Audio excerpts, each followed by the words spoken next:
to this meeting. I shall call the meeting to order. Welcome to the 9th meeting of the House of Commons Standing Committee on Agriculture and Agri-Food, pursuant to Standing Order 1082 and the motion adopted by the committee on October 24, 2020. The committee is commencing its study on processing capacity. Our witness panel will each last 45 minutes today, followed by 30 minutes of committee business at the end of the meeting. La réunion d'aujourd'hui se déroule sous forme hybride, conformément à l'ordre. Today's meeting is in a hybrid format, in keeping with the 23rd of September's standing order. These will be available on the website of the House, and the individual who is speaking will be seen on screen. In order to ensure the good operations of the meeting, a few rules. Members may express themselves in the official language of their choice. You can choose between English and French from the screen. Before taking the floor, please wait to be called upon. I must remind you that all the comments should be addressed to the chair. Ensure that your microphone is on mute when you're not speaking. We're ready to begin, and I would like to start by welcoming our witnesses for the first hour. And as an individual, we have Mr. Sylvain Charlebois, Professor, Dalhousie University Director, Agri-Food and Analytics Labs. Welcome, Mr. Charlebois. And from University of Guelph, we have Mr. Malcolm Campbell, Vice President, Research. Welcome, Mr. Campbell. And Rene Van Acker, Dean, Ontario Agriculture College. Welcome, Mr. Van Acker. And with that, we'll start with the 7.5 minutes of opening statement. And Mr. Charlebois, if you're ready, you've got the floor. Well, thank you, Mr. Chair, dear members. I would like to thank the committee for inviting us to speak about an especially important sector of our economy, food manufacturing and processing. First off, I would like to begin by acknowledging that I'm currently in Mi'kmaq, the ancestral and unceded territory of the Mi'kmaq people. Food manufacturing is really the strategic centerpiece, the anchor, if you will, of our entire agri-food sector. And it's slowly eroding. Without a strong food manufacturing sector, controlling our innovation agenda, supporting our farmers, and providing high-quality domestically produced foods to Canadians becomes much more challenging, much more. Without these, we make our entire supply chain more vulnerable to factors that are often beyond our control, like climate change, mixed food safety standards, currency fluctuations, and logistical disruptions. Food innovation has become a focal point for most countries in recent years, as governments recognize the importance of growing economies in rural and urban settings. Innovation will gain greater market currency when achieved in processing. Some countries have achieved greater success than others in fostering a culture of innovative thinking for the food industry. Research, which benchmarks countries using specific innovation pillars, has never been conducted until now. The Agri-Food Analytics Lab at Dalhousie University, us, in partnership with Innovation, Science and Economic Development Canada and Food Health Consumer Products Canada, compares how countries have been creating proper conditions for the industry to innovate further. To our knowledge, it is the first attempt to compare countries on food innovation specifically. We have been working on this report for 18 months now, and it will be released sometime in February 2021. The Global Food Innovation Index compares factors contributing to innovation in the food, beverage, and agri-food industries across the following 10 countries: Canada, the US, Mexico, the UK, France, Germany, Italy, the Netherlands, Japan, and Australia. Each country was selected to provide geographic diversity within the sample, as well as to compile a sample of mid-to-go performing countries in terms of GDP. As this index was generated from a Canadian context, countries were also selected based on trade capacities and competitiveness. The framework used for our evaluation is in the appendix of my statement. Based on the data we currently have, Canada did not perform well, especially under pillars 1 and 2, which cover our regulatory environment and how business and our business competitiveness is affecting our food industry's overall performance. This is one of the main reasons that the consideration of a code of practice is so critical at this juncture. Capitalizing our operations here while avoiding the scenario of overregulation is key. But here are some hard realities about how deficient our food processing sector has been over the years. Beyond Meat, one of the most successful plant-based companies in the world, should have been Canadian. Maple Leaf Foods, which recently opted to build a $300 million plant in Indiana, should have been done in Canada. Fairlife, a nutrient-rich unfiltered milk, a brand owned by Coca-Cola, now sold in Canada, should have been a Canadian design product. We should, however, celebrate some true achievements in Canada despite our lack of innovative focus. The Leamington story is truly a miracle.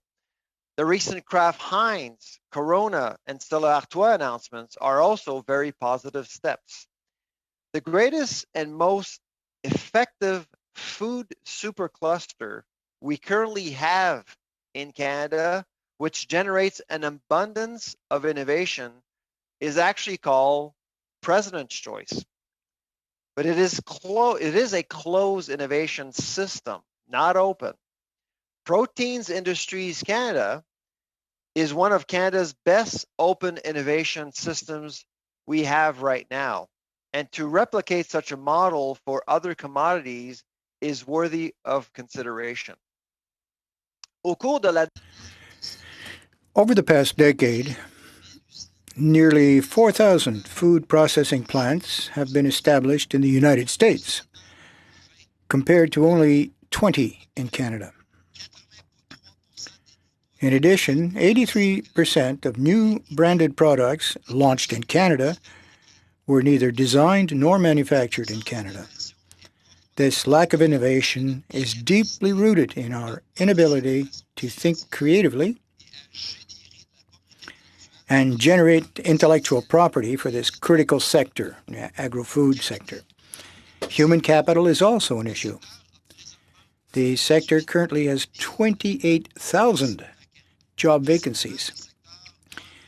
Clearly, the sector has a problem in attracting labor. In order to achieve the ambitious goals of the Barton Report, our food processing sector must do more. It's not only a question of food self-sufficiency, but it's also a question of creating jobs in regions through increased export growth. Thank you. Merci, Monsieur Charlebois. Thank you, Mr. Charlebois. Of Guelph, you have 7.5 minutes between the two of you. So go ahead, you have the floor. Thank you very much. Good afternoon, everyone. My name is Dr. Malcolm Campbell, and I have the pleasure of serving as the Vice President Research at the University of Guelph. I'm joined today by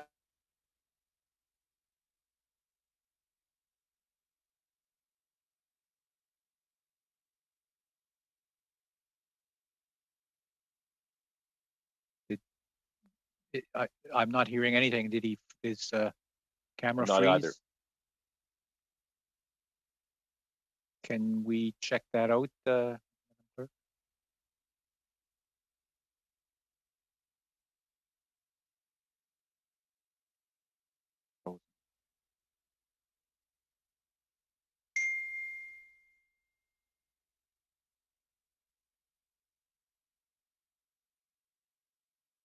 Mr. Chair, may I suggest we go to our next witness while we're waiting, perhaps? We can certainly do that. So, Madam Clerk, if you want to just have the sound check with Mr. Campbell. So, okay. So, Well, we don't have another witness. Actually, we do have this. My apologies. I am back. I don't know what happened Okay. there. It was very strange. Go ahead, Mr. My Campbell. apologies. Thank you. On behalf of the University of Guelph, we'd like to thank all of you members today for the opportunity to present to you. We report to you today from the traditional territory of the Attawandaron people, and today this is the treaty territory of the Mississaugas of the Credit. University of Guelph, where I am today, is Canada's food university. We're recognized internationally as a leading academic and research institution, ranking first in Canada and third worldwide in agricultural and food research. At University of Guelph, we are committed to solving real-world challenges in the agri-food sector by stimulating innovation and equipping our students with the knowledge to become leaders in the field. Regarding the committee study, we believe that Canada's food and beverage processing sector has strong growth potential, specifically with international exports. As Vice President of Research, I know firsthand and will therefore focus on the necessity of investing in research and development as a means to drive innovation and in turn encourage growth in capacity and in exports in the sector. My colleague, Dean Van Acker, will then speak to the necessity of training the sector's next generation talent pool. Investments into R&D are needed to grow Canada's processing capacity while achieving better integration throughout the value chain. A key point here is that Canada's food and beverage processing sector is unique in its composition. Centralized right here in our own backyard in Ontario, the food processing sector comprises some large and medium-sized companies and a very large number of small and very small companies. For those on the smaller scale, access to R&D resources remains an immense challenge. R&D and innovation need to be considered along the entirety of the value chain with strong localized connections between primary producer, processor, and the market. There's an advantage in incorporating vertical integration where there is a line of sight across the value chain, where innovation and processing will impact both upstream and downstream elements. We see this firsthand at University of Guelph in our vertically integrated R&D, for example, in Canada's beef sector. At University of Guelph, from outdoor pasture research in Northern Ontario to sophisticated livestock production research in Elora and onward to our unique CFIA licensed abattoir, to innovation in finished product and finally consumer preference and nutritional testing, we conduct meat science research that completely integrates along the value chain, and we see where innovation has an impact. Innovation is embedded throughout the entire value chain, and we do the same at University of Guelph for many other verticals, from dairy to row crops to fruits and vegetables, covering many of the 200 food commodities that call Ontario home. What we learned here is that a fundamental component of our R&D value add is providing the most modern and technologically driven system to our partners, as well as partnering to capture that value add as a distinct selling point at the market. Looking forward, technological trends in advanced manufacturing, such as automation, blockchain traceability, and artificial intelligence will be critical in the food and beverage processing sector. Again, we see that firsthand through our hands-on R&D at University of Guelph. Value chains based on real-time information technology will help us deliver and manage resources more efficiently, producing more food and reducing our environmental footprint. Investments in R&D are key in bridging that gap. We need to invest in the possibilities of Canadian companies' capacity to grow to export sophistication. A key element of getting this right is that we need to integrate a highly trained talent pool and integrating that into that R&D component. I'm now going to turn to my colleague, Dean Rennie Van Acker, to speak to the training of that talent pool. Thank you, Malcolm, and thank you, Mr. Chair and committee members for this opportunity. My name is Rennie Van Acker. I'm Dean of the Ontario Agricultural College, University of Guelph. I wanted to note that I'm also a member of the Dean's Council, Agriculture, Food, and Veterinary Medicine, and help to lead the Growing Canada's Food and Beverage Processing Sector report, which we prepared for Ministry of Innovation, Science, and Economic Development, and which committee was previously briefed on by Professor Martin Scanlon, who's Dean of the Faculty of Agricultural and Food Sciences from the University of Manitoba, and that was on November 19th. I'd like to pick up where Dr. Campbell left off, specifically that investments in research and development have a direct correlation to training the next generation of highly skilled employees and agri-food leaders.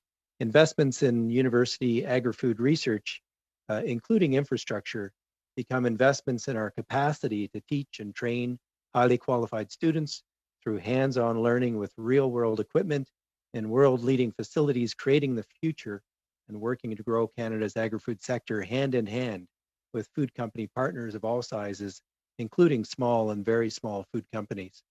As many of you will know, there is a growing labor market demand in the food and beverage processing sector. Professor Charlebois referred to it as well. And as an institution that is focused on educating agriculture and food leaders, the University of Guelph understands these trends uniquely. Even if we consider only the Ontario job market for an example, for our graduates, there are currently 4 jobs for every graduate of an agriculture and food specific program.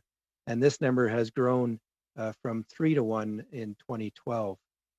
Considering that the main concentration of the food and beverage processing sector in Canada is in Ontario, this is a direct barrier to growth in the processing sector.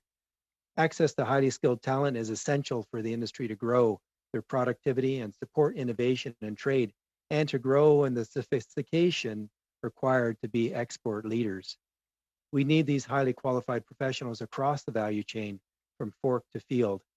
A diversified talent pool is necessary, including not only a diversity in expertise, but also diversity that is representative of the global population. Canada is fortunate to have a comparative advantage with large diaspora communities that can serve as an incredible opportunity to market test. To conclude, the opportunity for growth in processing capacity is right in front of us, as all the right ingredients are here. Investments in research and development and in highly qualified personnel training are missing links. And on behalf of Dr. Campbell and myself, I'd like to extend our gratitude to the committee for this opportunity. The University of Guelph looks forward to continuing to be a trusted partner for both government and industry. Thank you very much, Mr. Van Acker. And now we'll go to our question rounds, and we'll start with Ms. Leanne Rood for 6 minutes. Go ahead, Ms. Rood. Thank you, Chair, and I will be splitting my time with Mr. Epp today. Mr. Charlebois, thank you for being here today, and thank you for that great introduction there. As I've said before, and I'm sure you're well aware, that there is a high concentration of market control with so few retailers in the grocery industry. So I'm just wondering if you can comment, particularly there's a few components to this, on why innovation on food processing in Canada lags behind other countries, and also what that high concentration does here in Canada, and perhaps thoughts to solutions to that problem. Fair question. I would say that right now the pressure that is being put on processors coming from food distributors is immense. It doesn't allow for any projects to get capitalized upstream in processing in particular. And one of the reasons why I brought up our Global Food Innovation Index is that it does point to the lack of investments coming from abroad. If you talk to Kellogg's, PepsiCo, Unilever, Procter & Gamble, all of these companies hire thousands of Canadians, and they're now divesting. They're now leaving the country because they can't capitalize any projects as a result of these increasing fees. And so the competitive environment here in Canada is not very attractive. What PIC is actually doing, it's doing the reverse, the protein industries cluster. And I know that you'll hear from Mr. Gruhl later, but it's actually doing the opposite, attracting more FDI coming from abroad, and that's what's needed.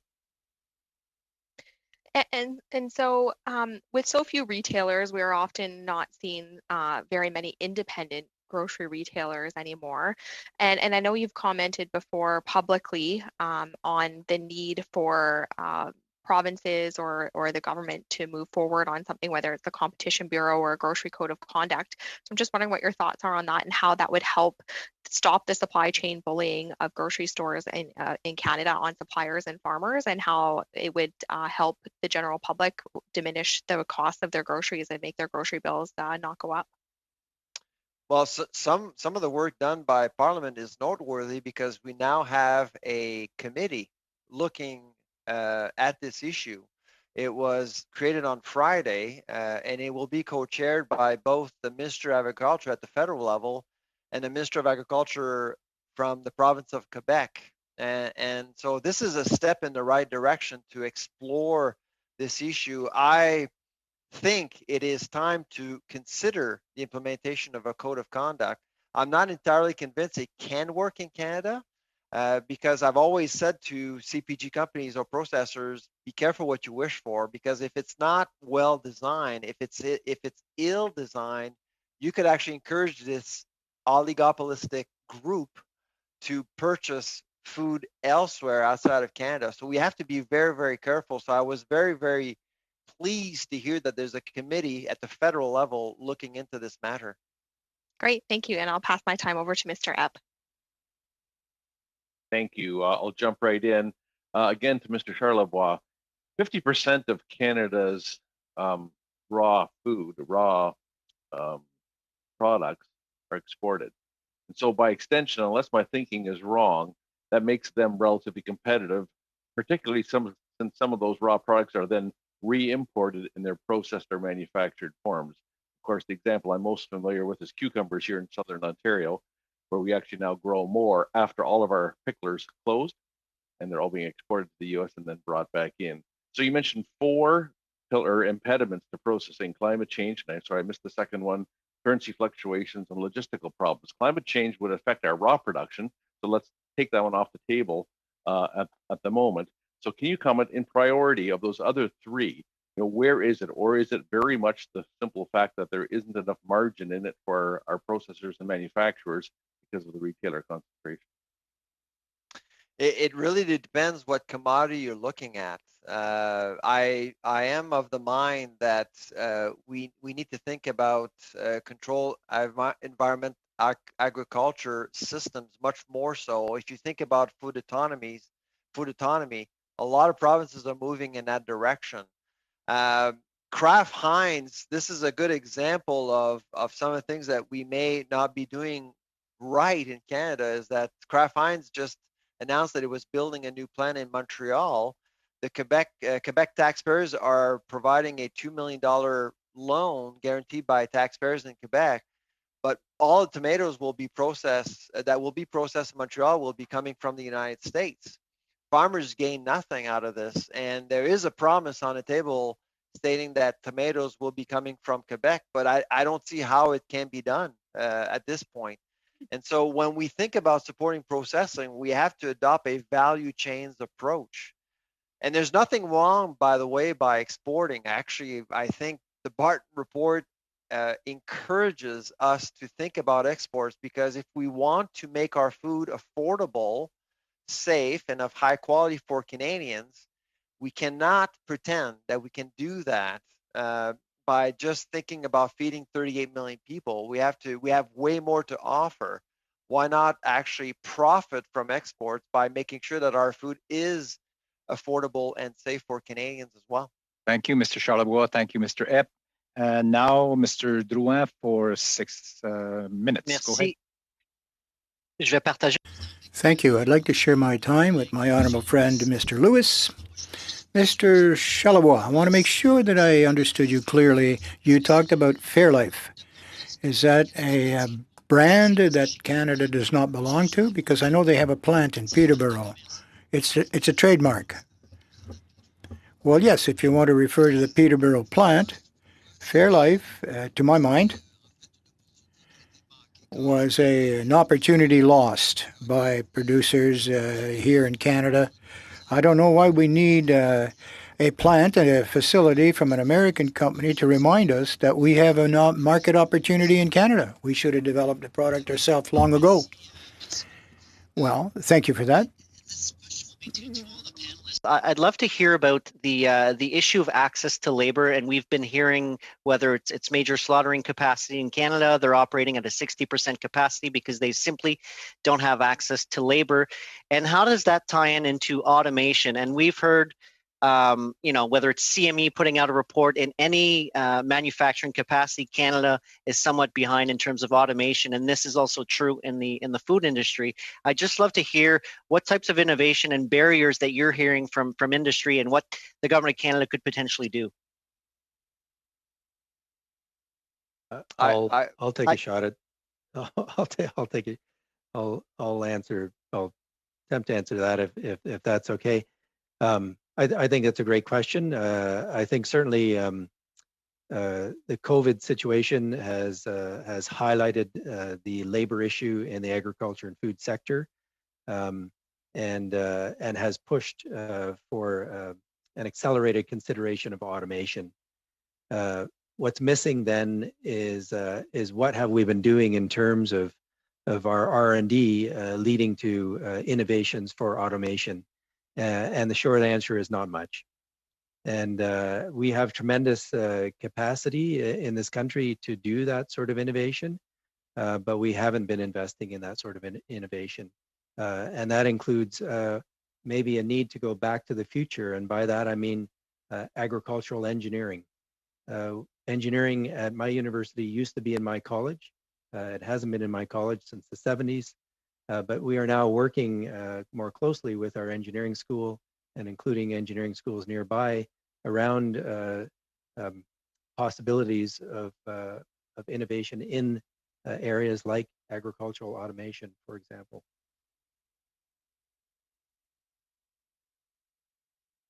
Great. Mr. Charlebois, est-ce que tu voulais rajouter quelque chose? Ou? Mr. Charlebois, would you like to add something?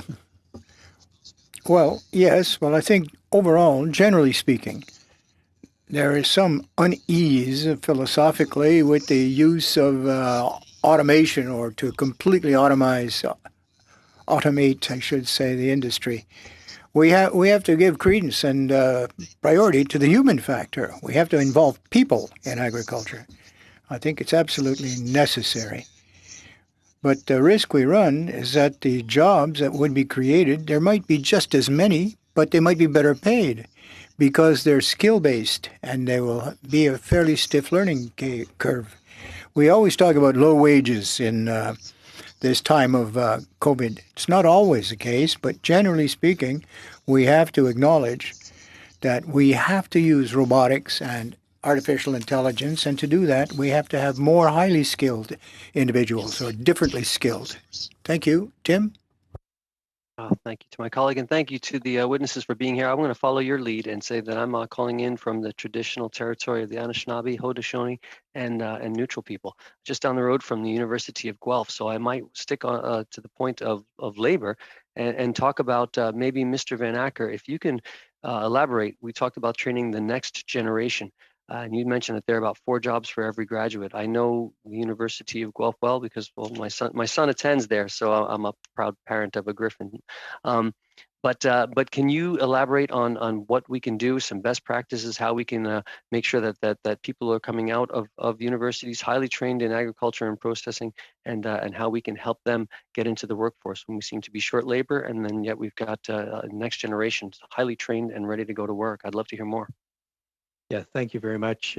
Two issues. One is being able to have young people, potential students, see the sector as a place where they want to build a career, and the sector suffers from either invisibility in terms of where young people see themselves, or it's misperceived in terms of opportunities for high-tech, high-growth jobs, for example. So that is one issue. The other issue is whether we have kept pace in terms of the facilities we need, the infrastructure we need for training that next generation of leaders in this sector.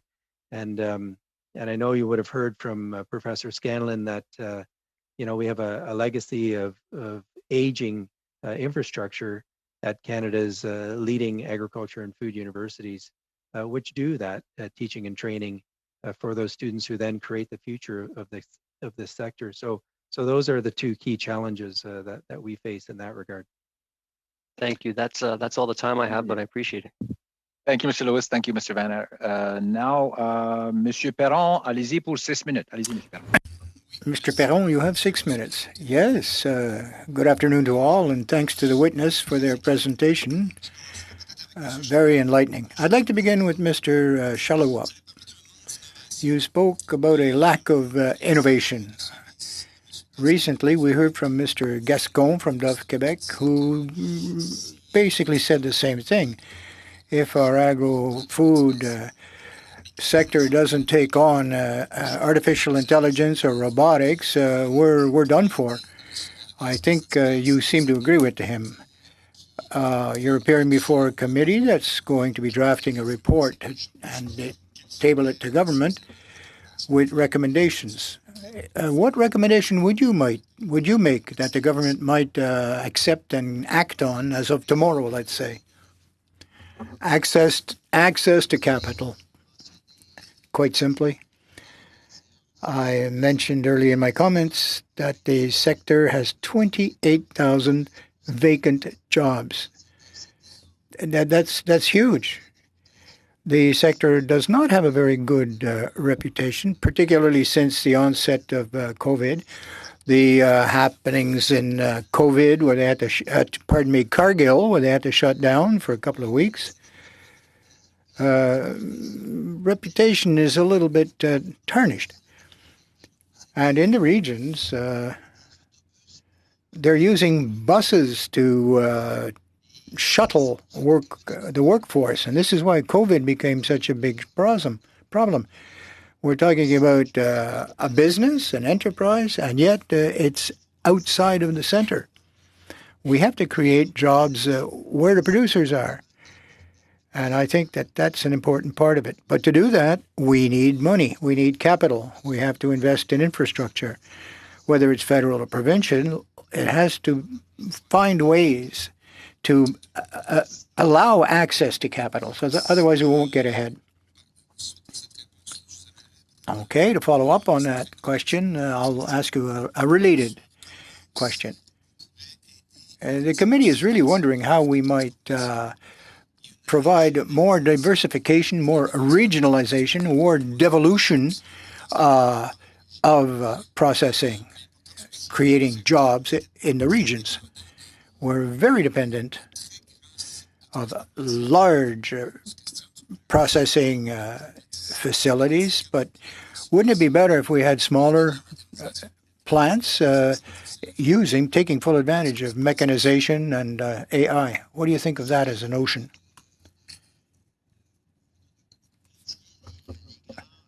Well, the large slaughterhouses and processing plants have been heavily criticized. I personally have no problem to see a large outfit doing well, but it's the interprovincial barriers that hinder the transport. Provincial regulatory agencies could relax a bit. The issuing of permits. A lot of plants had to close because their markets were drying up. Whether it's Ontario or Quebec or here in Nova Scotia, we have some very unique products and plants here. And there's lots that could be done, I believe, to ramp up, attain an economy of scale so that we could increase the efficiencies and make it more profitable. We can't constantly be criticizing. We have to assume that there are roles to be played by large processors and small ones as well. So perhaps a little devolution of the regulations provincially, deregulation, if you will. As soon as possible. In the agri-food sector, it's impossible how these obstacles. Mabato was working with MAPAC, with the Quebec, with the interprovincial obstacles. As for labor, all witnesses noticed and mentioned shortages, extreme shortages. We can do it with temporary foreign workers, of course, but that's short term. That's a Band-Aid solution. What do we do tomorrow morning to train more skilled labor here in Canada? What measures could the federal government do to encourage people to, first of all, register for post-secondary programs, are our establishments and educational institutions have the absorption capacity to accept all these? Or do we have to go and get people from outside the country who are already pre-qualified, perhaps, and would become permanent residents? I think I'll leave the floor to my Guelph colleagues to answer that one. Answer on that is both. For sure. We do have the capacity to take on those students, those additional students, if we could attract them. So attracting them, the sector, it seems, especially to young people, is an enigma. And so it is difficult to attract them because it is a very complex and complicated sector, but it is also a very large sector with tremendous possibilities. But yes, we need both. We need young people to come into programs. We also need to have new immigrants coming into this country who come with skills and capacity that we need. So I think the answer is both of those. But we also need to make choices. We need to figure out whether we're going to choose to be a leader in agriculture and food in this country and invest. Thank you. One very short piece. Yeah, I have a colleague from Nanjing University in China. He ranks 3rd in food science in the world. He has 175 faculty in his food science department. We rank 4th in the world. We have 18 faculty in our food science department. Thank you, Mr. We're doing our part. We have to invest. Thank you. And now, Mr. McGregor, for 6 minutes. Go ahead, Mr. McGregor. Thank you so much, Chair, and thank you to the witnesses. You know, as we're continuing this conversation on our food processing study, it's actually remarkable the parallels that we have with an earlier study that we did in the 42nd Parliament on technology and innovation in this sector. Mm-hmm. And I thought that was a fascinating study. I was lucky to be a member of the committee during that time. One of the witnesses that we had during that previous study in the previous Parliament was actually one of my constituents, and he started up a company called EIO Diagnostics, which basically is tackling the problem of mastitis, early mastitis detection in the dairy industry, which costs them worldwide billions of dollars per year. During the course of his testimony, he said that as a startup, one of the biggest challenges or the 4 pillars of being able to foster young companies are capital, talent, advisory services, and markets. And he said that Canada as a nation, we're pretty good at the talent part, but a lot of companies, and I think Professor Charlebois, you alluded to this, really have access or difficulty accessing capital in that startup phase, where a young, intrepid entrepreneur has that really big idea, but securing the capital to get the company from the drawing board up to an actual company. I'm just wondering, Professor Charlebois, I'll start with you, if you can maybe comment on his testimony, and if you wanted to provide a little bit more detail on how the federal government could structure those grants to allow these intrepid entrepreneurs to get that big idea and actually start something up physically here in Canada. Yeah, no, very, very good points. I would say I do mentor companies myself from Halifax here to Calgary. I do work with District Ventures in Calgary, which is led by Arlie Dinkinson. In Montreal, I help companies. The struggle we have beyond the capital issue, beyond the talent, is the discipline and the mentorship that these companies need. So once you educate venture capitalists about agri-food and about the fact that you need to be patient, you can't go in and out in 2 years, get your money, like in clean tech or fintech, then you're in good shape. But also, these entrepreneurs need the support and the connection. The one thing that District Ventures has done that I thought was really valuable is to connect and partner with retailers to test products in a real setting, and which has allowed some companies to be successful. In Halifax, at Dalhousie, we actually partnered with the Rotman School of Business at the University of Toronto to establish what we call the Creative Destruction Lab. The Creative Destruction Lab is a model that has been replicated, I think, 4 or 5 times across the country, including Calgary, UBC, Montreal, and us here in Halifax. A 9-month program providing a lot of mentorship to entrepreneurs. It provides a lot of discipline as well. We need something like this for Agri-Food as soon as possible. If there's one recommendation I would make, is to make a CDL a la Agri-Food, because right now there's nothing.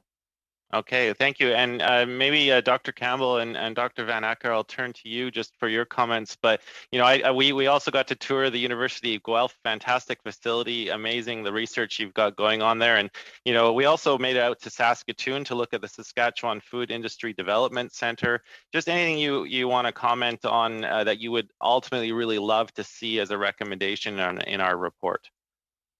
I'll double down on Professor Charlebois' comment around having the capacity to incubate companies, startups here in Canada, like EIO as a great example. And by the way, great to see you again, MP McGregor. It was wonderful to have you in Guelph, and great to see you again.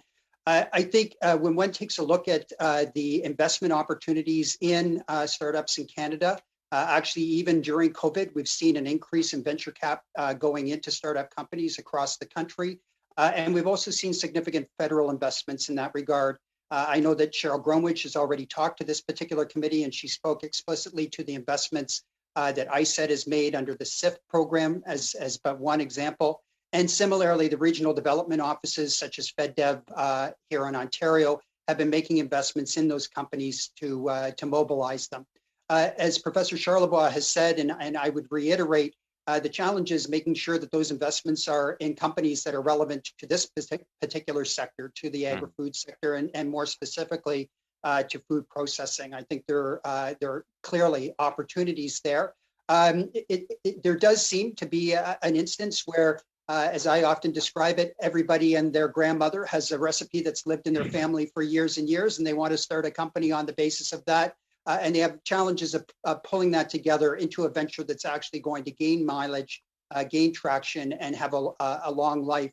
Professor Charlebois mentioned having the supports in place, one of those 4 components that you described as necessary, the guidance for those companies. I would say that actually that does exist across the country, maybe not specifically for agri-food, but we've got some great examples there with BioEnterprise is but one example here in Ontario. Obviously, and you're hearing from Bill Gruel later today, I think PIC is wanting to be very active in this space as well. And other international players that are looking at opportunities in Canada for investment. And we just partnered ourselves with SVG Thrive, a major investor out of Silicon Valley that's looking at Canada as an opportunity to grow companies. Thank you, Dr. Campbell. And as chair, I'd like to ask a question because there's been a lot. It's a very interesting conversation. A lot of good stuff coming out today that we'll be able to use. Just curious, is it? We're not seeing the private sector. We're talking a lot about different various federal programs. What about the private sector? I mean, I find that over my lifetime, it seemed that we had a lot of private companies that would invest. We're seeing, as Mr. Charlebois said, a lot of investments south of the border that should have been here. What do you think, very quickly, because I don't want to take much time, but and anyone that wants to answer that, what do we need to do to get the investors to come in? Mr. Charlebois, I see you have your hand raised. Yeah, the CDL, this is the reason why I mentioned the CDL, because the CDL is really a forum which is publicly funded, but the capital is all private. All of the investments into companies and the discipline is imposed by private sector venture capitalists. And so the university, DAL, offers the forum, provides the facility to accommodate discussions and the mentorship. But in essence, really, it's a private-public partnership accommodated by a educational institution. And so it's all, but nobody's focusing on agri-food. Thank you very much. We're going to unfortunately have to end it here. We have a shortened panel today, but I really want to thank. Yes, Mr. Chair, just Mr. Mr. Charlebois mentioned interprovincial trade barriers and some of the challenges. I know that we only have such a short time in these sessions, but is there a chance if Mr. Charlebois or Mr. Campbell or Mr. Acker have any thoughts on that? I think that's an important point. Can we ask them just to submit any type of reference or direct? I think that would be helpful to us. If you could submit it to the committee, we'll certainly include it in as part of our study. So thank you so much, Mr. Charlebois. From Dalhousie University and also from University of Guelph, Dr. Campbell, good to see you again, and Renee Van Acker, Dean of Ontario Agriculture. Thank you for taking the time today. So we shall suspend at this time and just come back with the panel and do the sound check and be right back at it. So thank you so much. We'll suspend. Just hang around, folks. We'll be right back.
our members of the second panel. Alors, bienvenue à tous.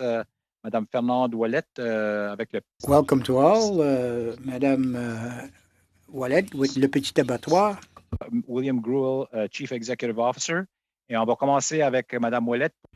We'll begin with Madame Ouellette for 7 minutes for your preliminary comments. Thank you very much, Mr. Chair. Thank you for the invitation to the members of Parliament, to the other witnesses for participating in a study of this very important issue. So allow me to introduce our organization, Le Petit Abattoir. It's a modular, federally inspected poultry mini slaughterhouse operated as a solidarity cooperative. Our mission is to offer poultry slaughtering to small-scale homesteader producers who are not well suited to large-scale industrial and automated facilities. Our model can be replicated and adapted in different regions, and we plan to accompany Canadian communities in the development of these models. As has often been pointed out during the study of your committee, the current pandemic has significantly amplified a growing trend favoring local purchasing in support of small-scale farms and markets with limited areas. This practice benefits small-scale agriculture, building stronger regional economies and creating social ties. It was also amply reaffirmed that COVID has highlighted the fragility of the country's processing capacity. What I'd like to do today is to indicate and point out there are two approaches to slaughter capacity.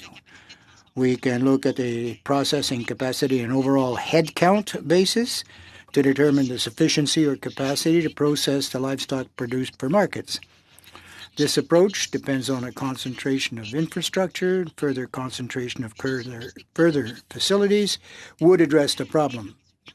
But if in the perspective of regionalization of the food system and their resilience, this capacity must be considered in terms of the geographical proximity between primary producer and processors, in terms of the capacity to secure the scales of production. So this is giving rise to a technology gap between small-scale production and the network of medium and large-scale production. This gap has been created by the decrease in the number of slaughterhouses and the increase in their size and speed. Therefore, on one hand, we have conventional production, which fortunately benefits far more and more infrastructure. On the other hand, the increase in the number of small farms, which are underserved, less and less compatible with the remaining more mechanized and automated slaughterhouses, and putting the section at risk. They often have to travel hundreds of kilometers with their animals to a few slaughterhouses that will still accept to process small batch of animals, and as a result, not able to ensure animal welfare according to the value system that drives their work as breeders. Moreover, they're not always assured of traceability, which is essential to marketing today. They also have to assume additional workload and economic burdens caused by transportation. And finally, the dependency and power relationship is always to the benefit of the operator, which limits the producer's ability to request adjustments or to express any dissatisfaction. As a result, these small farms are less and less able to respond in a sustainable way to the growing popular demand for the type of products they offer. In terms of capacity, therefore, it can be said that the conventional production and small-scale limited local market producers are not readily comparable in their access to needed services and facilities. Because of the existence of these two not really compatible distinct networks, I'd like to provide some thoughts on how we might improve this small-scale farm network on 3 points. First, let's aim to increase the number of small slaughterhouses in the regions closer to the production source and adopt a strategy of mobile slaughter. Such an infrastructure network would help to create a favorable investment climate, reduce economic uncertainty, and increase business viability of the community food security, all the while assuming animal welfare, especially when it comes to mobile slaughter. With infrastructure nearby and well adapted to their needs, small-scale farmers will be able to increase their livestock numbers, others will diversify, and new farmers will settle into the sector. A slaughterhouse is not just a slaughterhouse, it's a tool for rural development. In this context, this calls for rapid intervention, non-repayable assistance to be introduced without delay to provide community initiatives with the capital they need to implement these solutions.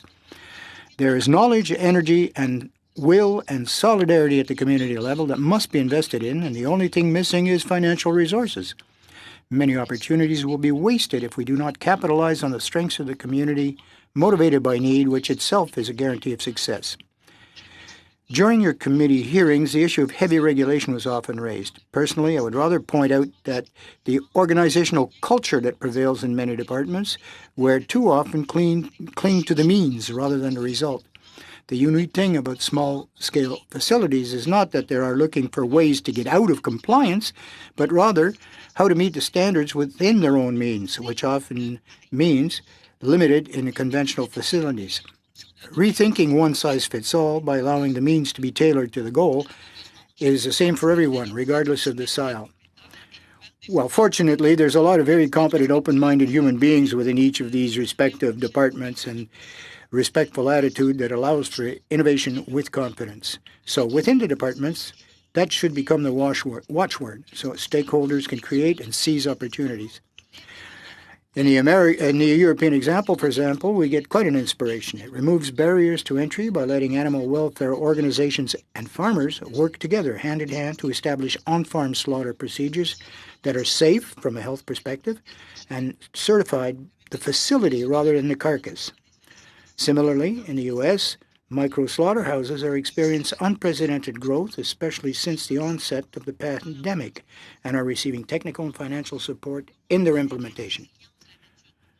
So, in conclusion, recognizing that nature's resilience depends on biodiversity, we must value and protect the diversity of economic models necessary for the resilience of our economic and food system. Energies will be unleashed. We will be able to ensure support measures and regulations are in place and will have their primary objective not to leave people behind. Thank you, Madame Ouellette.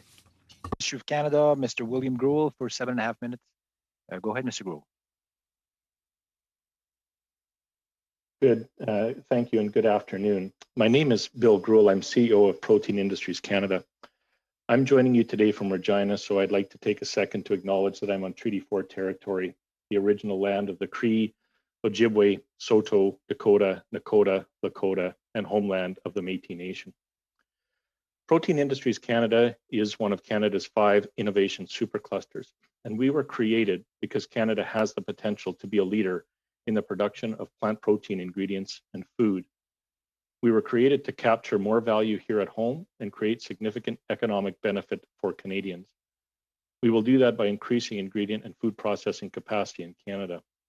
The Barton Report, which has been mentioned today, laid the foundation for Protein Industries Canada, and we continue to use the goals set out in this report as our top line objectives.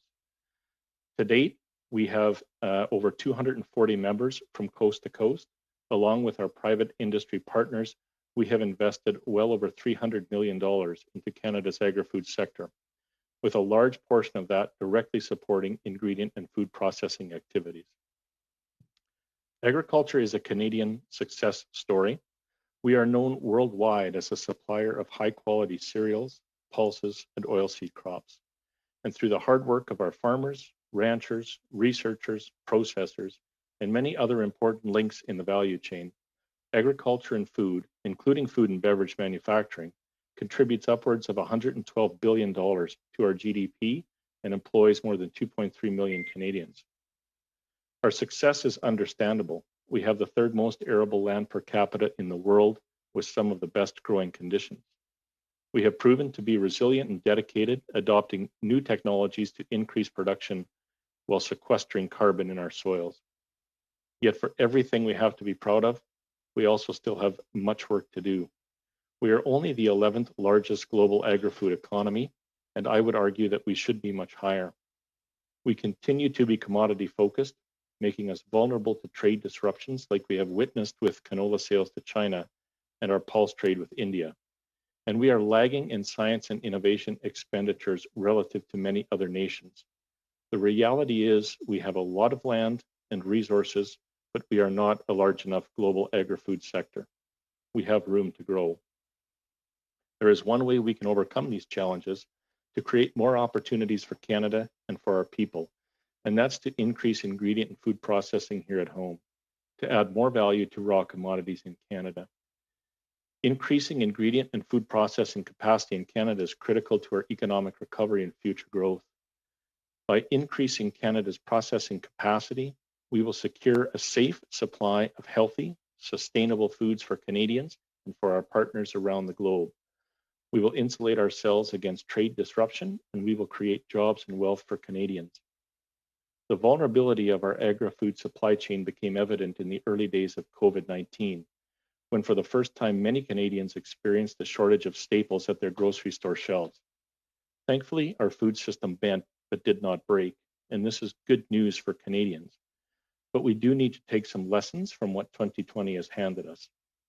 Most notably, how we are fostering and supporting the food processing sector in Canada to ensure a resilient system that can take advantage of the growth opportunity that ingredient and food processing offers us and to future insulate ourselves from shocks to the system as we experienced in the early days of COVID-19. I believe we must do more for ingredient and food processing sector than we must do as much for the ingredient and food processing sector as we've done for primary production. It is not a question of either or, it is a question of and. If Canada makes ingredient and food processing and food manufacturing a higher national priority, we have the opportunity to build an industry that can help with our economic recovery, while also ensuring we insulate ourselves from future economic and unforeseen shocks, such as the global pandemic we are currently facing. More processing will also insulate us from trade disruption and, more importantly, create economic growth and jobs for Canadians. We know that by processing even an additional 20% of Canadian crops, such as pulses, canola, and wheat, here in Canada, that will add an additional $12 billion to our national economy every year. And I believe 20% is just the start. I believe we can and should do more. In order to reach that objective and those of the Barton Report, we need to take our ingredient and food processing sector to a higher priority. We need continued and deliberate investment and a plan like we have at Protein Industries Canada. Canada needs to be a leader in science, technology, and innovation. We need a regulatory environment that can keep up with the pace of innovation to ensure our products can get to store shelves. We need continued access to new markets to build on the brand as preferred and reliable commodity supplier and ensure that Canada is a preferred choice for sustainably produced ingredients and food. And we need to attract capital investment. We know in order to reach our full potential and to be able to process more here in Canada, that we will need a significant amount of investment to build new processing facilities. And we are starting to see and build momentum. We've seen Roquette build the world's largest wet fractionation pea processing facility in Port-au-Prairie, Manitoba. And Merit Functional Foods' new processing plant in Winnipeg will open in early 2021. As well, Verdient and Ingredion continue to expand and commission new technologies in Saskatchewan. Protein Industries Canada is working with all of these partners to do our part to grow Canada's processing sector. But we must build on the momentum and capture this opportunity for Canada. We continue to make connections between companies from processors in the West to food manufacturers in the East and to multinational food companies that are incorporating Canadian ingredients into their global food brands. This work and more is what will help grow Canada's processing sector, a sector that's of the utmost importance and one that's a growth opportunity for Canada. I've had the honor of being involved in agriculture my entire life, from growing up on our family farm in central Saskatchewan to working in seed genetics and crop protection to public service and regulatory and policy roles. I'm very proud to be a part of the sector. But this job as CEO of Protein Industries Canada is by far the most exciting because I'm helping write a new chapter for Canada's agri-food sector, one that helps Canada become a global leader in the production of high-quality, sustainably produced ingredients. I want to thank you for your time today and thank you for the hard work and commitment to Canada's agri-food sector. Thank you very much, Mr. Gruel, and we'll go right away to our question round. Mr. Steinley for 6 minutes. Go ahead, Mr. Steinley. Thank you very much, Mr. Chair, and I'll be splitting my time with Mr. Leroux for the opening round. Good to see you again, Bill. It's nice to have another Regina contingent on the call. You mentioned 2 or 3 times that there needs to be a higher national priority put on agri-food and food security and supply system. Could you maybe elaborate on what you mean by a higher priority, and how could we show this higher priority this government could show a higher priority on this file? Yes, thank you for the question. I think when I look at investments that are made in the agri-food sector for the past number of years in Canada, we have done a lot at the start of the value chain. That's breeding, agronomy, production agriculture, support for producers through the CAP program. Those are all good investments. We need to continue those investments, but there's a whole additional side of the value chain, which is ingredient processing and food processing. So further investments at that side of the value chain, but that also comes with incenting private sector investment, and it also comes with a need for regulatory modernization, which I can speak to, but Dr. Charlebois already spoke to. Yeah, no, perfect. I appreciate that. Dr. Charlebois also mentioned the need for internal non-tariff trade barriers to be taken down. You mentioned our foods going from east to west, and I think we should look at doing a national food corridor. What would you see as some of the major, I know there's trucking standardizations and a few other things, but what would be the major internal non-tariff trade barriers that we need to take down to have a more secure food system and to help increase the capacity in processing? Yeah, I think there's a couple of things, maybe not so much for the plant protein sector or the plant sector, as much as it would be for the livestock sector and the movement of finished goods. So harmonization of some regulations would be helpful. I do believe we're in relatively good shape in terms of plant-based ingredient movement east to west for a national food corridor. Thank you very much. And I think I have one more question if I have time. You mentioned access to new markets. Obviously, one of our biggest impediments is that transportation logistics. What would we need to do in the coming months and years to ensure that we do have the ability to access new markets by increasing our transportation infrastructure? Yeah, so we're going to see a bit of a transformation in terms of the movement of food products and ingredients right now, largely commodity focused. If we fast forward several years out into the future, higher value ingredients are going to be moving. So that comes with a different look at a transportation system, perhaps more intermodal trade and other means as well. But at the same time, commodity agriculture and production is increasing in Western Canada, and those products will also have to get to market. So we can't take our foot off the gas in terms of the current transportation infrastructure and port infrastructure that we have as well. Thank you very much, Mr. Rule. Is that my time, Mr. Chair? Do I have one more? You have 2.5 minutes left on your time, Mr. Stein. Oh, I'm sharing with Mr. LaRue, so Mr. LaRue can have the last 2.5 minutes. Go ahead, Mr. LaRue. Merci, Monsieur le Président. Merci, Warren. Thank you very much, Chair. I have a question for Madame Ouellet. You spoke of non-refundable or non-repayment type loans. What role can the federal government play in this to follow through with some of your recommendations? Well, if we begin with the need for access to capital, one of the major stakes in the game for community development is not private. What we need is cooperative style, social investment, if you will. But you see the participants, even if they pool all their resources, they never get to the point to have that critical mass of capital to actually start up the community and then involve the community. These smaller scale enterprises have a community sense because the infrastructure belongs to the community. When they come up against hard times, what happens is that we have to restructure the network, and people are obliged to try to find some solutions off the cuff in a situation where there are very few options available to them. So we could perhaps maintain that structure if we depend more on the community rather than the private sector enterprise. So we need access to capital.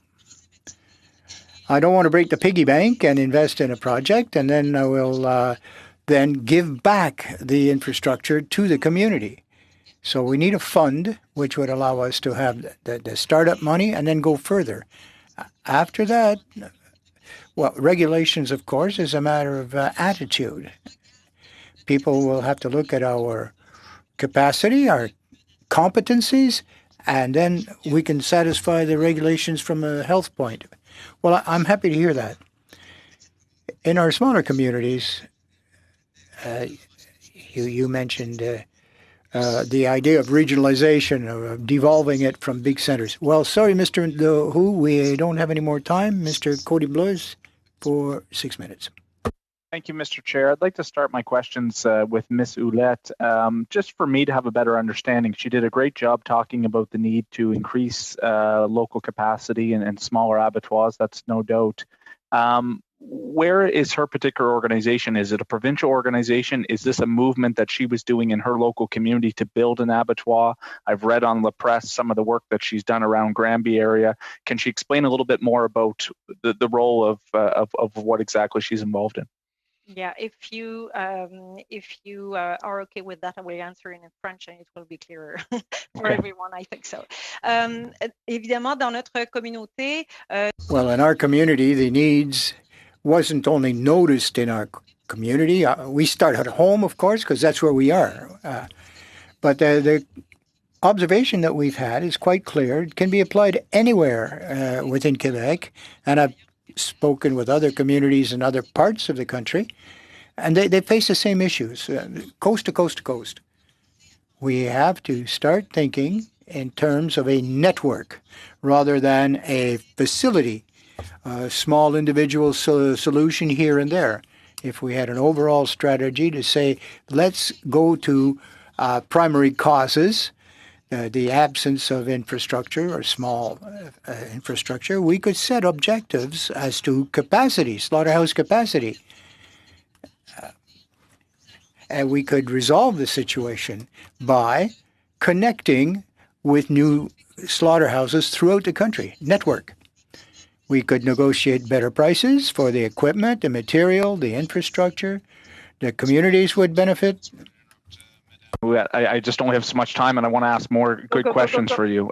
So in terms of when you were building the small abattoir in the Granby area, how did you make it come to fruition? I know that there was about, I think, $300,000 between the Government of Canada and the Government of Quebec to help seed funding. Was there a cooperative model with many different producers? For example, in Nova Scotia, we have FarmWorks, which is an organization that helps bring together a lot of different smaller capital groups to help build these types of projects. Is there something similar in Quebec, whether being run in the community or by government? Je crois que si c'était. I believe that if it would be participated in by the municipal or local communities, the local community can in fact manage, because we're having a hard time finding people who are ready to invest in this infrastructure. Because we're practicing the agriculture that is relevant in that area. We can't ask a regional municipality to become the owners or proprietors of the infrastructure. It has to be, yes, go ahead. You mentioned aggregation, and one of the things I hear from my small producers is they'll get to a certain level, but then the ability to aggregate to get to those economies of scale to be competitive. How is that playing out? I understand that the investment has actually happened in Granby, and you guys have moved forward. How are you guys selling meat products to retailers, or are you simply doing the processing and sending that back to primary producers? Oui. La clé du succès. The key to success for us has been not to get involved in the market again of things. Let people market their products themselves. And then they are providing the marketplace with a very distinctive product. And we can't afford to ensure inventory where there are already major, massive competition and offer it at prices that are saleable. So we are the providers of services to the producers to increase the capacity of processing in the region, which ensures this sustainability. About a minute 35. Okay, I'd like to turn the rest of my questions to the protein. Mr. Schul, I think it is. I've lost you on my screen. Mr. Gruel, sorry about that. Can you talk about, again, we've talked about interprovincial trade barriers. Mr. Charlebois mentioned the importance of the superclusters and the investment the government has made to try to promote innovation and bring foreign direct capital here. Can you speak to some of the work and how you've seen those superclusters, or your supercluster in particular, lead to some of that foreign direct capital or some of the innovation that leads to increased processing here in Canada? Yeah, I think it's early days still. We're about 2 years into our mandate, 2.5 years into our mandate. So I can't claim that we're responsible for foreign direct investment. But what we're really trying to do is create an environment where organizations and companies and multinationals want to invest. So the idea of helping de-risk science and innovation investments, ensuring a clear path to market via regulatory modernization, working to understand markets and market access are all areas that are creating the conditions around investment. So what we're seeing is investments that Protein Industries Canada have made has incented collaborative R&D, bringing new knowledge and new technologies to Canada. And I think that will lead to opportunities for additional foreign direct investment in the future. Mr. Chair, is that the end of my time, or do I have just a second? If you keep talking, that's it. Yeah. Thank you, Mr. Boyd. Okay, thank you. That's all we have. Monsieur Perron, pour 6 minutes, allez-y. 6 minutes, Mr. Perron. Yes, well, thank you for the witnesses for being with us. If you have to intervene again, I would ask you to hold that microphone a little bit closer. Madame Ouellette, good afternoon. Nice to see you again.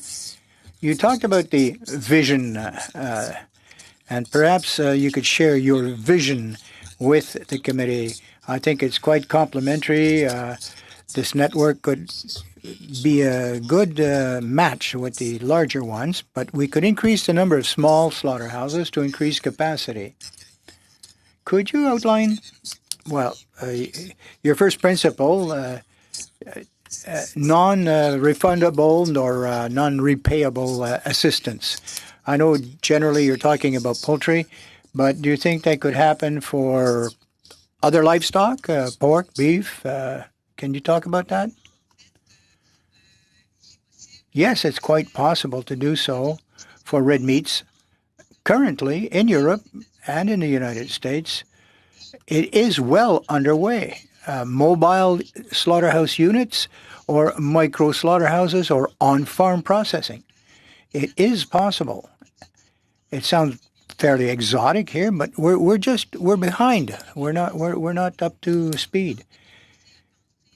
We have to take a look at some of the models, such as those in Europe or the States. These are very complementary to the major transformation and meat processing producers. It's a smaller scale, but the same thing. We need a non-refundable or non-repayable. We need let's say 300,000 to begin with a project such as ours. We don't have the economy of scale, but if we produce 20 and network them, we then do have an economy of scale.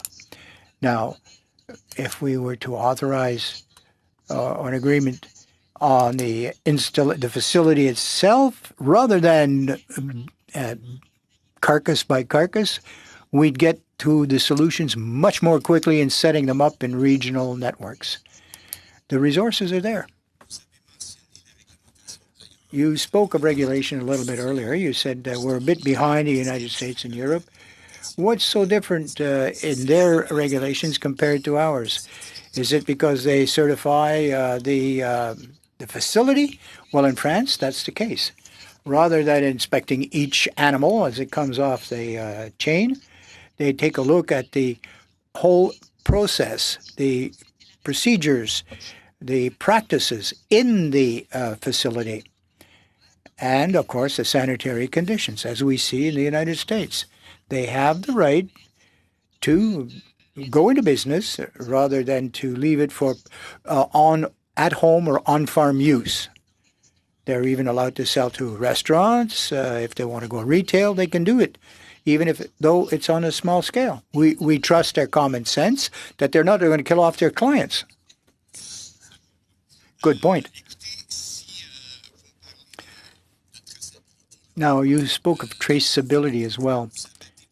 Do you slaughter your own animals as well? You spoke of labor. You don't have any problems with labor. Everybody else is telling us, great shortage in this area. Why are you not worried? Well, we haven't really taken off. We're not at cruising speed. We can't say we don't have a shortage. We anticipate we may have eventually, but if we allow the producers to slaughter their beasts themselves and to participate in finishing the product, as it were. This is a heartfelt wish on behalf of a lot of our participants. Also, we have ways and means of integrating labor, hired labor.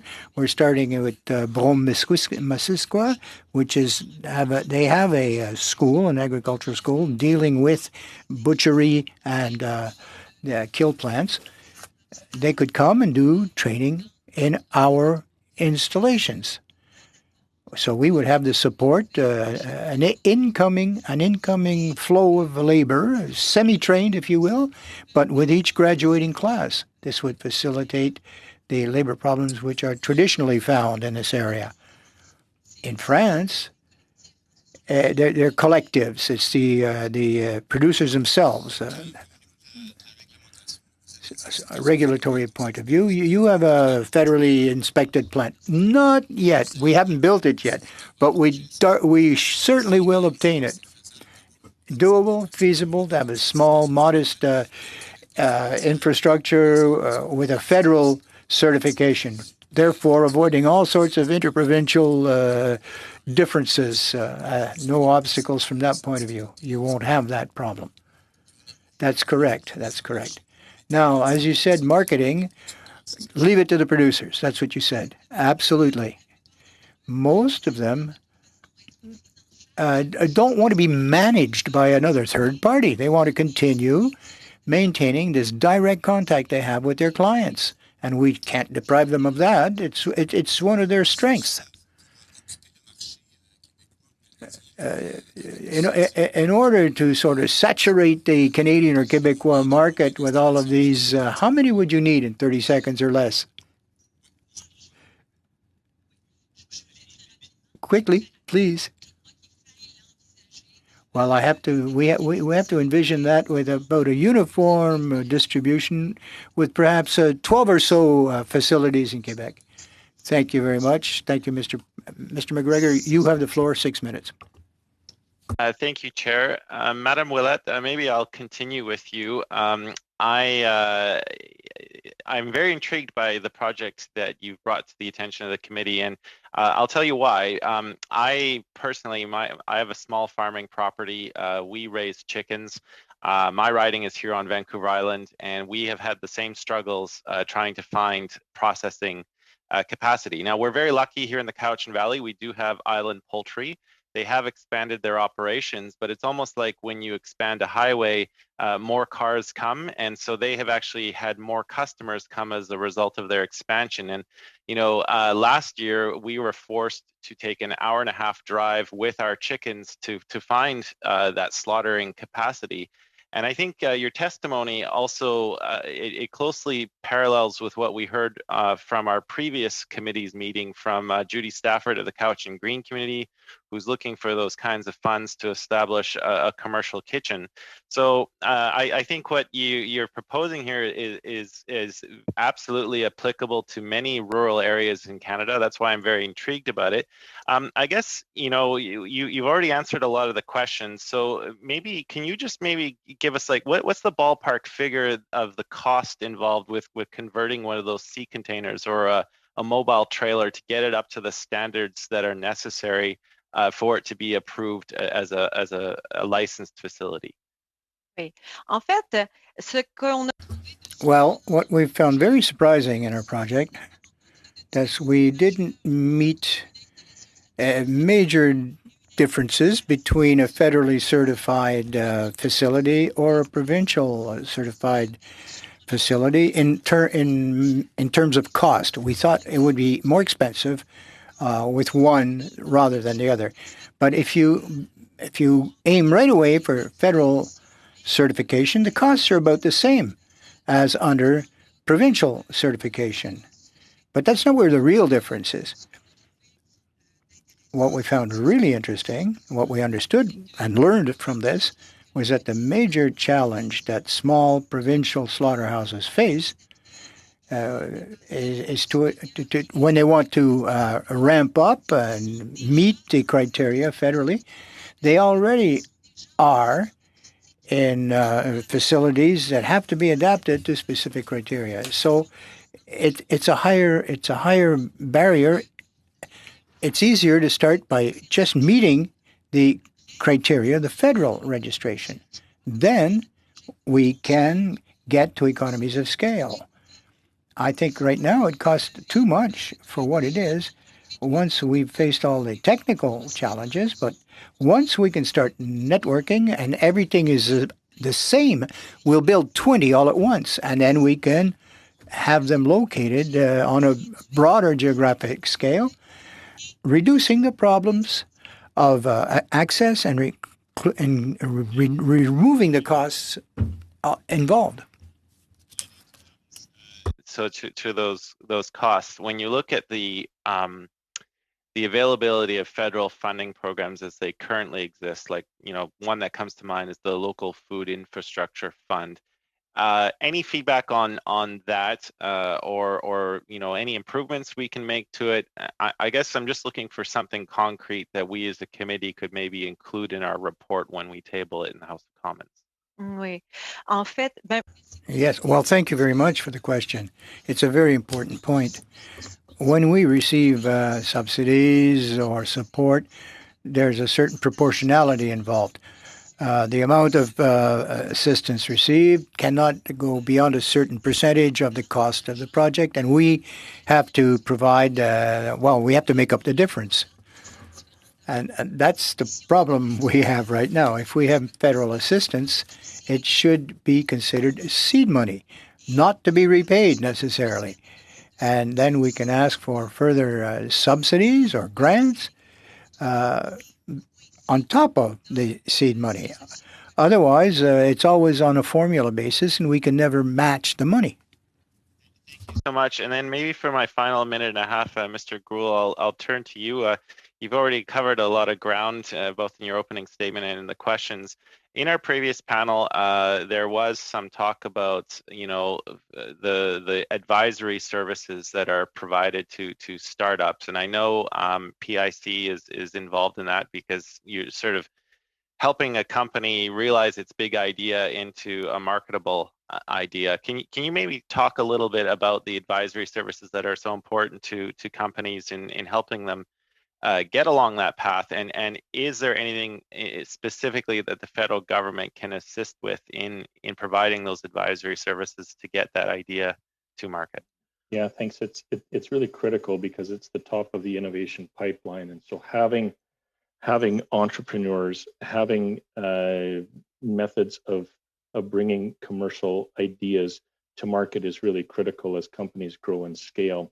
And so Sylvain, Dr. Charlebois touched on it, and I'll hit on it again. the concept of a food tech incubator, I believe, is really critical for Canada. We have a number of accelerators, incubators that would be in what we would call the ag tech space, probably underserved, but there is places for organizations that are in IoT and information technology and machine learning. Not a lot of opportunity in Canada for food tech innovation, ingredient tech innovation. I think that's a really important role for Canada to play, especially when we compare ourselves to other, what I would call innovative food jurisdictions globally. Thank you, Mr. Grewal. Thank you, Mr. McGregor. And unfortunately, that's all the time we have. And it was very, very interesting. We'd like to hear more, but if you have anything, please submit it to our committee. We'll make sure that it's included. And so now we shall suspend because we have to come back for the business section. So we shall now suspend. I want to thank all my guests, actually, Madame Ouellette and Mr. Grewal, for being here with us this afternoon. And we'll suspend now and come back for our business portion. Thank you.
you.